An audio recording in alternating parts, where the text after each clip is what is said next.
10 सबसे शक्तिशाली धनुर्धर जिनकी शक्ति के आगे देवता भी नतमस्तक हो जाते थे। पौराणिक काल में धनुर्धर तो बहुत हुए थे, लेकिन एक ऐसा भी धनुर्धर था जिसे देखकर खुद भगवान श्री कृष्ण भी भयभीत हो गए थे। एक ऐसा भी धनुर्धर था जिसने इंद्र और राम लक्ष्मण को भी हरा दिया था। एक ऐसा भी धनुर्धर था जो अपने 3 बाणों से महाभारत का युद्ध समाप्त कर सकता था। एक ऐसा भी धनुर्धर था जो अपने बाणों से समुद्र को भी सुखा देता था। और एक ऐसा भी धनुर्धर था जो क्षण भर में पूरी सृष्टि का विनाश कर सकता था। सबके पास थे एक से बढ़कर एक दिव्यास्त्र। सभी के सभी बड़े ही पराक्रमी, तेजस्वी और बलवान थे, लेकिन सर्वश्रेष्ठ तो सर्वश्रेष्ठ ही होता है। कौन थे वो सर्वश्रेष्ठ धनुर्धर? क्या अर्जुन सर्वश्रेष्ठ थे? नहीं। क्या कर्ण सर्वश्रेष्ठ थे? नहीं। क्या एकलव्य, कृष्ण या राम? आप जितना भी सोच लो, अंदाजा नहीं लगा पाएंगे कि कौन थे पौराणिक काल के सर्वश्रेष्ठ धनुर्धर। उसके जैसा धनुर्धर आज तक नहीं कभी हुआ है और नहीं कभी होगा। चलिए जानते हैं प्राचीन भारत के 10 सबसे शक्तिशाली धनुर्धरों के बारे में। पहले सबसे कम शक्तिशाली धनुर्धर योद्धा से शुरू करेंगे और इसके बाद सबसे शक्तिशाली धनुर्धर के बारे में जानेंगे। नमस्कार दोस्तों, वीडियो शुरू करने से पहले अगर चैनल पर नए हैं तो चैनल सब्सक्राइब जरूर करें और कमेंट में जय श्री हरि जरूर लिखें। नंबर 10 पर है द्रोणाचार्य। द्रोणाचार्य ने अपने पिता ऋषि भारद्वाज, ऋषि अग्निवेश और भगवान विष्णु से धनुर्विद्या प्राप्त की थी। और जब महेंद्र पर्वत पर भगवान परशुराम अपना सब कुछ ब्राह्मणों को दान कर रहे थे, तब द्रोणाचार्य उनके पास पहुंचते हैं और उनसे संपूर्ण दिव्यास्त्रों का ज्ञान प्राप्त करते हैं। उन्होंने ही कौरवों और पांडवों को शस्त्र चलाना सिखाया था। कुरुक्षेत्र के युद्ध में भीष्म पितामह के बाद गुरु द्रोण कौरवों के सेनापति बने थे। उन्होंने महाभारत युद्ध के 15वें दिन तक पांडव सेना पर कहर बरसाया था। उन्होंने राजा विराट, कुंती, भोज, द्रुपद, सत्यजीत, सांखल जैसे 25 महारथी को अकेले ही मार गिराया था। युद्ध के दौरान द्रोण ने जो चक्र बनाया था उसमें फंसकर ही वीर अभिमन्यु मारे गए थे। जब तक उनके हाथ में शस्त्र था उन्हें परास्त करना असंभव था, इसलिए पांडव छल से उनको मारने के लिए विवश हो गए थे।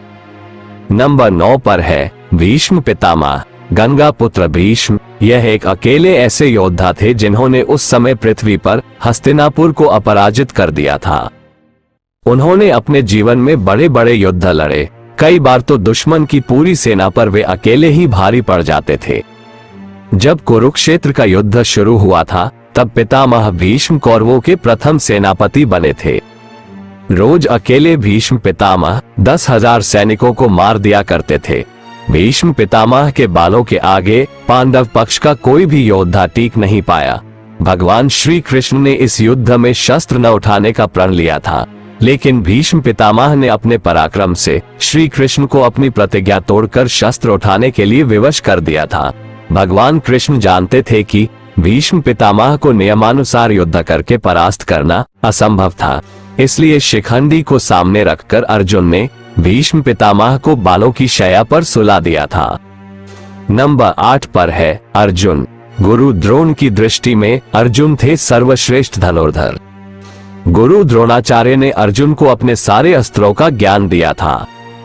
अर्जुन के धनुष की टंकार से ही दुश्मन अधमरे हो जाते थे। अर्जुन के पास देवताओं के सारे दिव्यास्त्र थे, यहाँ तक कि महादेव को प्रसन्न करके अर्जुन ने पाशुपास्त्र तक प्राप्त कर लिया था। अर्जुन अपने दोनों हाथों से बांध चला सकते थे।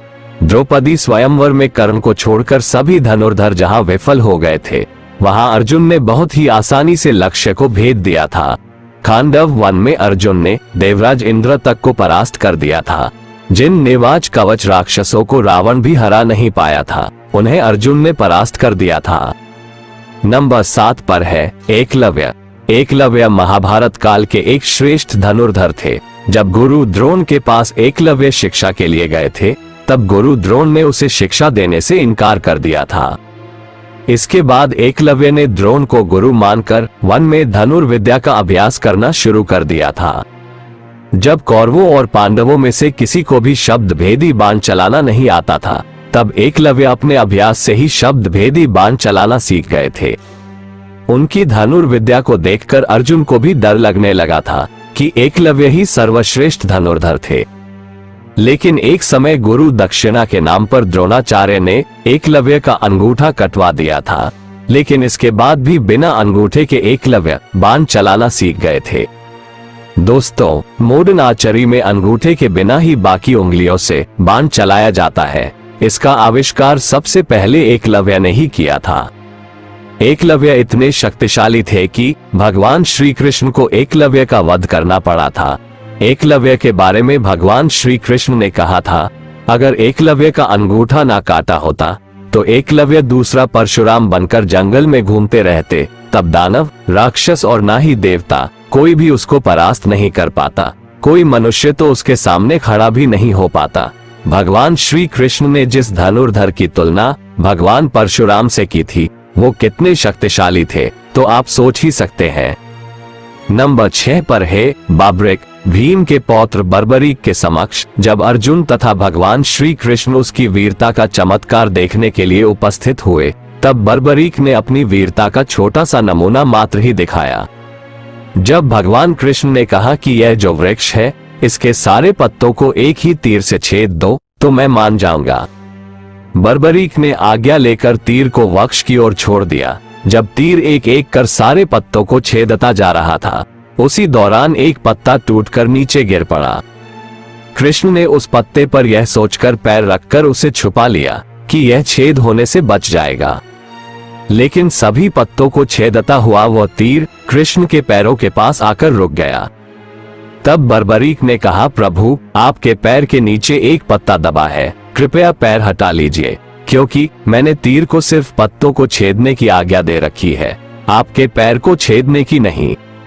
बाबरिक घटोत्कच के पुत्र थे। उनके पास ऐसे 3 बाण थे जिसके सहारे वो पल भर में कुरुक्षेत्र के युद्ध को खत्म कर सकते थे, दोनों सेना को समाप्त कर सकते थे। बर्बरीक के 3 बाणों के बारे में जानकर खुद भगवान श्री कृष्ण भी चिंतित हो गए थे, जिसके कारण उन्होंने दान में बर्बरीक का शीश मांग लिया था। इसके बाद से खाटू श्याम जी के नाम से इस धरती पर बाबरिक की पूजा होती है। नंबर 5 पर है मेघनाथ। रावण के पुत्र मेघनाथ महावीर था। उसने ब्रह्मा, विष्णु और महेश को अपनी तपस्या से वरदान प्राप्त किए थे। उसने अपने पराक्रम से देवताओं को परास्त करके देवराज इंद्र को बंदी बना लिया था, जिसके चलते उसका नाम इंद्रजीत पड़ा। उसके पास ब्रह्मास्त्र, वैष्णवास्त्र और पाशुपतास्त्र, इन तीनों अस्त्रों का ज्ञान था।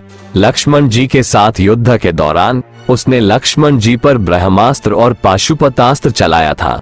उसे लक्ष्मण जी ने शांत कर दिया था, लेकिन युद्ध के दौरान एक समय उसने अपना नागपास्त्र चला दिया था, जिसे लक्ष्मण जी और राम जी दोनों को बंदी बना लिया था।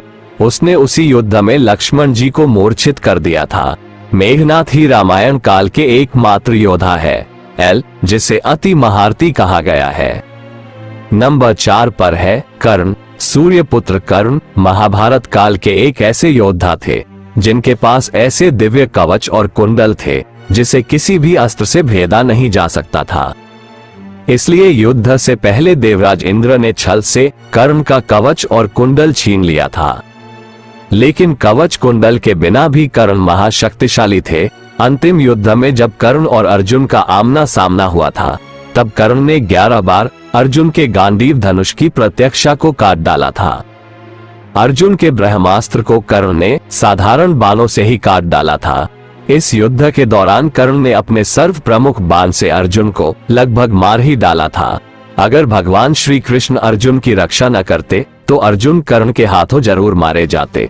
जब तक कर्ण के हाथ में शस्त्र था, तब तक कर्ण को किसी तरह परास्त नहीं किया जा सकता था। इसलिए जब कर्ण निशस्त्र थे, तब अर्जुन को छल से कर्ण का वध करना पड़ा था। नंबर 3 पर है लक्ष्मण जी।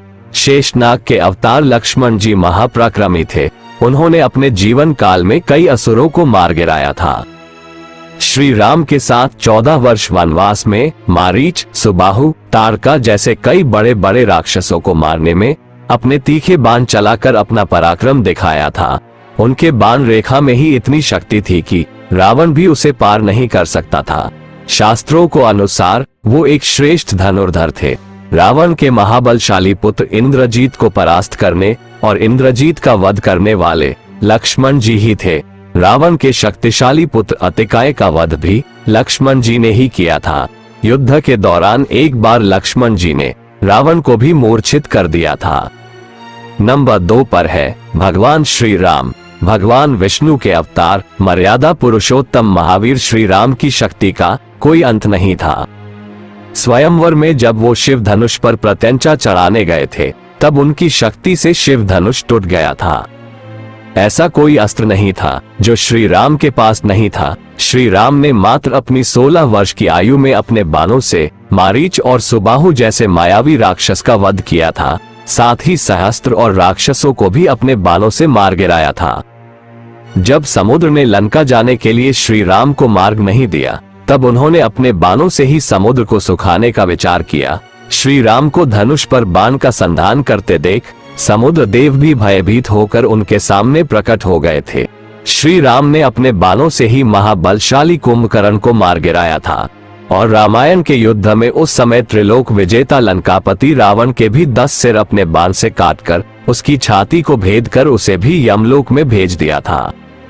नंबर 1 पर है देवों के देव महादेव। संपूर्ण धर्म योग और धनुर्विद्या जैसी विद्याओं की शुरुआत भगवान शंकर से होती है और उसका अंत भी उन्हीं पर होता है। सबसे पहले भगवान शंकर ने ही कार्तिकेय को धनुष विद्या का ज्ञान दिया था। उसी के आधार पर कार्तिकेय को देवताओं का सेनापति बना था और उन्होंने भी कई असुरों को मार गिराया था। भगवान शंकर ने इस धनुष से त्रिपुरासुर को मारा था। त्रिपुरासुर अर्थात 3 महाशक्तिशाली असुर जिनको ब्रह्मा जी से अमरता का वरदान प्राप्त था।